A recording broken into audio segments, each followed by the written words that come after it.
राम राम दोस्तों सुपर दादी सीता दुबे के चैनल में आप सभी का स्वागत है। और आप लोग कैसे हैं? आशा करती हूँ कि आप सब अच्छे होंगे। और मैं आज आप लोग को एक बहुत अच्छी कहानी सुनाने जा रही हूँ, तो मैं आग्रह करूँगी कि आप लोग ये कहानी पूरा सुनिए। बहुत अच्छी है, ज्ञानवर्धक है, और अच्छी लगे कहानी तो कमेंट करके ज़रूर बताइए और मेरे इस वीडियो को लाइक कीजिए। और अगर आप लोग मेरे इस चैनल में नए हैं तो प्लीज़ सब्सक्राइब कीजिए। ठीक है दोस्तों, तो चलिए मैं कहानी शुरू करती हूँ। कहानी है एक छोटे से गांव की, और उस गांव में एक गरीब और अनपढ़ व्यक्ति रहता था। और वो गरीब भी था और अनपढ़ भी था। और उसके और भी दोस्त थे जो वो पढ़े लिखे, लेकिन ये पढ़ा लिखा नहीं। बाद में जब ये बड़ा हुआ तो इसको समझ आया कि मैं मतलब गलती किया, मेरे को भी पढ़ना लिखना चाहिए था। तो ये एक मतलब गुरुजी के पास जाता है और गुरुजी से बोलता है, गुरुजी मैं बचपने में पढ़ा लिखा नहीं, उसका मुझे बहुत अफसोस है। और मैं अब मेरे पास कोई ज्ञान नहीं है, कोई बुद्धि नहीं है, मैं गंवार हूँ। तो मैं अब ज्ञान चाहता हूँ कि मुझे ज्ञान मिले।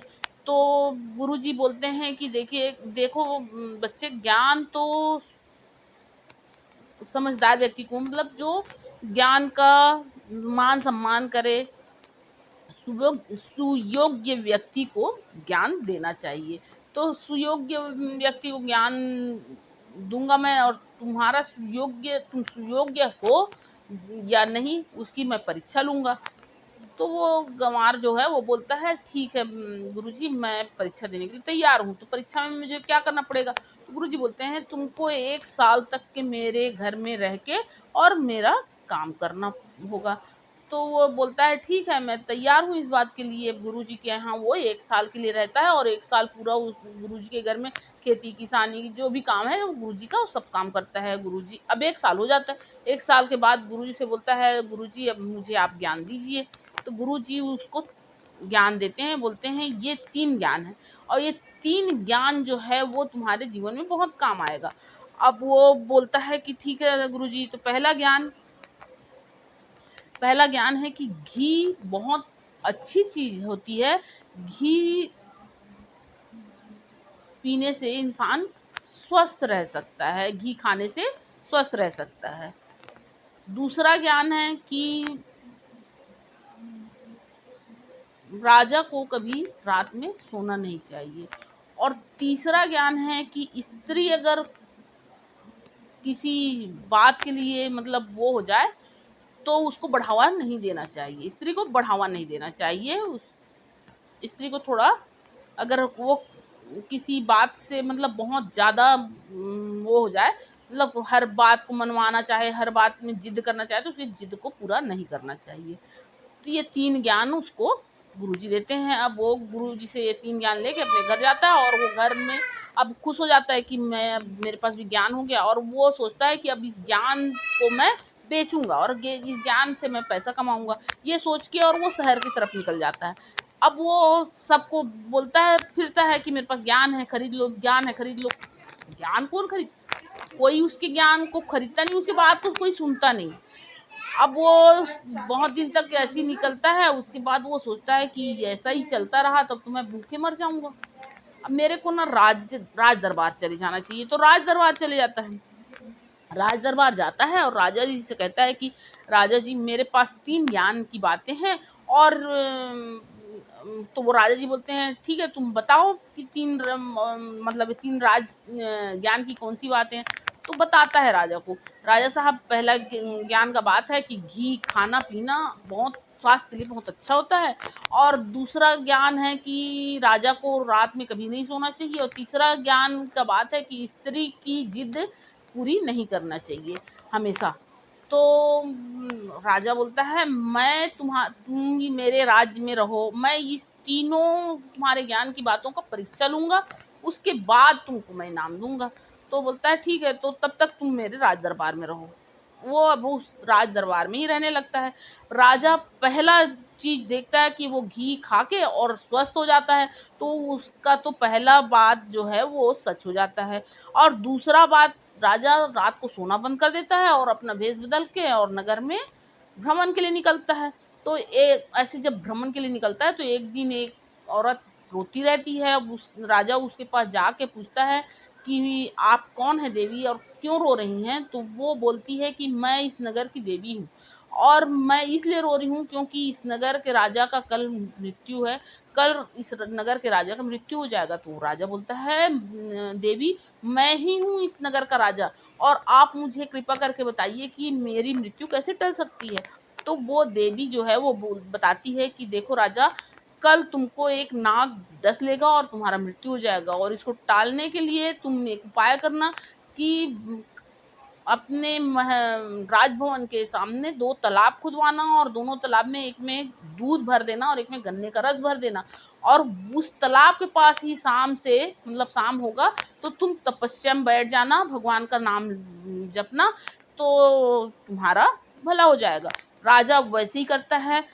दूसरे दिन सुबह से ही तालाब खुदवाता है और एक तालाब में दूध भरवा देता है, एक तालाब में गन्ने का रस भरवा देता है और शाम होता है और राजा वहाँ बैठ के और भगवान की भक्ति में लीन हो जाता है। रात को आता है काला नाग और वो पहले देखता है दूध का तालाब, दूध पी लेता है।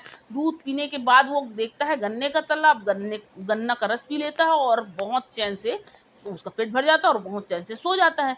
अब सोने के बाद जब सुबह उठता है तो राजा को बोलता है कि राजन, मैं तो तुम्हारी मृत्यु बन के आया था और मैं लेकिन तुम्हारे इस काम से बहुत खुश हुआ और मैं तुमको अब आशीर्वाद देता हूँ कि तुम्हारी अब मृत्यु नहीं होगी। अब और ऐसे तुम्हारी जो इच्छा है और मांग सकते हो। तो राजा बोलता है कि अगर आप मुझ पर प्रसन्न हैं तो मुझे आप ऐसा आशीर्वाद दीजिए कि मैं पशु पक्षी जीव जंतु कीट पतंग सबका भाषा समझ पाऊँ। तो वो काल जो है वो उनको वो आशीर्वाद दे देता है कि ठीक है आप सबकी भाषा समझ पाएंगे। अब वो काल चला जाता है और राजा राजभवन में आ जाते हैं। ऐसा चलता रहता है। एक दिन क्या होता है कि राजा और रानी दोनों खाना खाने बैठे रहते हैं। अब खाना खाने बैठे रहते हैं, खाना खाते रहते हैं, उसी समय राजा की थाली से एक चावल का दाना जमीन में गिर जाता है और वो चावल का दाना गिरता है और वहीं एक मक्खी और एक चींटी दोनों आते हैं। अब दोनों आपस में लड़ने लगते हैं। चींटी बोलती है मक्खी को कि देखो तुम्हारे पास पंख है, तुम उड़ के कहीं और भी जा सकती हो, ये चावल का दाना मुझे खाने दो। मक्खी बोलती है नहीं नहीं, ये तो मेरे ही भाग्य का है, मेरे ही हिस्से का है, मैं ही इसको खाऊंगी। तो राजा उन दोनों की का लड़ाई सुन के और बहुत जोरदार राजा को हंसी आ जाती है। राजा हंसता है और एक दाना और गिरा देता है। तो चींटी और मक्खी दोनों एक एक दाना लेके और चले जाते हैं। अब रानी लेकिन राजा के पीछे पड़ जाती है कि आप क्यों हंसे, आपको इतनी तेज हंसी क्यों आई, आप हंसे क्यों, क्या आप उनकी भाषा समझ पाए। राजा को तो लेकिन वो बोला रहता है काल कि अगर तुम इस राज को किसी को बता दोगे तो तुम्हारी मृत्यु है। तो राजा उसको नहीं बताता है। अब नहीं बताता है तो रानी नाराज हो जाती है। नाराज होके और वो नदी में डूबने चली जाती है। राजा पीछे पीछे जाता है, पीछे पीछे उसको मतलब रानी को मनाने के लिए जाता है। अब जाता है और नदी के इस तट पे पहुंचते हैं तो वही नदी के तट पर एक लोमड़ जो है ना वो अपनी लोमड़ी को बहुत चिल्लाते रहता है और पीटते रहता है और बोलता है कि तुम इतनी जिद करती हो, तुम हर बात मुझसे पूछती हो, हर बात तुमको बताना ज़रूरी है, मैं तुमको हर बात बताना ज़रूरी नहीं समझता है। और तुम क्या मुझे इस नगर का राजा समझती हो जो कि राजा अपनी रानी के पीछे पीछे आ गया है, एक दिन इसी तरह इसका मौत हो जाएगा, मैं इस नगर का राजा नहीं हूँ। ये बात सुन के राजा को फिर मतलब वो आ जाता है, उसके तीसरे ज्ञान का बात याद आ जाता है और राजा वो रानी को नदी के तट पर छोड़कर और राजमहल वापस आ जाता है। तो रानी सोचती है कि अरे अब ये मेरे को नहीं मनाएगा, तो पीछे पीछे रानी भी वापस आ जाती है। अब राजा और रानी दोनों वापस आ जाते हैं और तो उस अनपढ़ का वो तीसरा ज्ञान भी राजा को सही लगता है। तो राजा उसको राजभवन में बुलाते हैं और उसको उचित इनाम देते हैं और बोलते हैं तुम्हारा तीनों ज्ञान जो है वो सही था। उसको उचित इनाम देके और विदा करते हैं। वो अपना इनाम लेके और अपने गांव को वापस आ जाता है। तो दोस्तों, आप लोग को ये कहानी कैसी लगी कमेंट करके ज़रूर बताइएगा और मेरे इस वीडियो को लाइक कीजिए और मेरे इस चैनल में नए हैं तो प्लीज़ सब्सक्राइब कीजिए। ठीक है दोस्तों, राम राम दोस्तों।